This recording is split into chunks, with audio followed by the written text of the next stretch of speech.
Oatmeal. Every morning for the past 3 years, Brock prepared his 1-minute oatmeal the same way.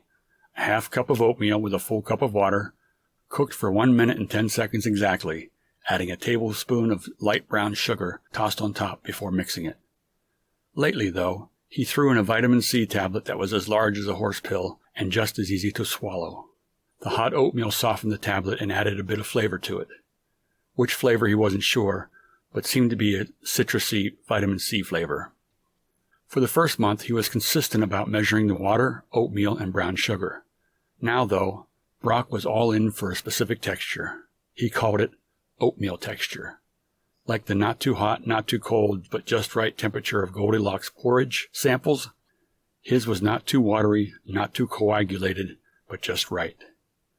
One morning after a long night of dreams he couldn't remember but recalled having them, Brock poured the oatmeal into the bowl without measuring it first, added some water, but was still in a daze as the water filled the bowl.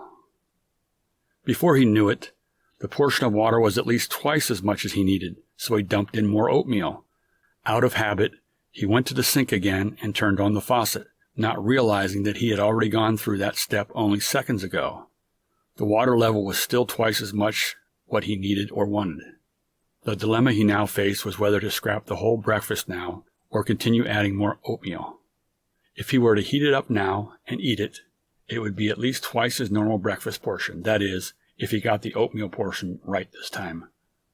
If he scrapped this breakfast project to start over, he'd be wasting perfectly good oatmeal, something he hated doing. He swirled the oatmeal around in the bowl and placed it into the microwave. His eyeglasses were in the other room, so he saved himself the trip getting them and pressed 1 for a minute and then add 30 seconds button. 2 beeps at this time of the morning was preferable than all the beeps that pressing 1 minute and 10 seconds would entail. As he had done many times before, he was trying to minimize the number of long beeps the microwave made, to not wake up his wife, who never quite understood why he woke so early in the first place. The microwave kicked on. As he waited, he tried to recall the dream he had right before he woke up. It had to do with a friend abandoning him in a building with long and shady corridors. He waited for the friend to reverse his tracks and come fetch him, but he never returned, so there he stood as medical people and business people walked all around him. What could it mean? What possibly could it mean? When he snapped out of the dream, the timer was now down to 1 minute 51. He opened the microwave to stop it, and was met with an overflowing mess inside the appliance and on the rotating glass plate. "What?" he said out loud. 1:51. In his laziness to forgo grabbing his eyeglasses, he pressed 4 instead of 1, and the oatmeal had overcooked and overflowed. After he cleaned up the mess, he walked past the oven, and the clock read 2:24 a.m.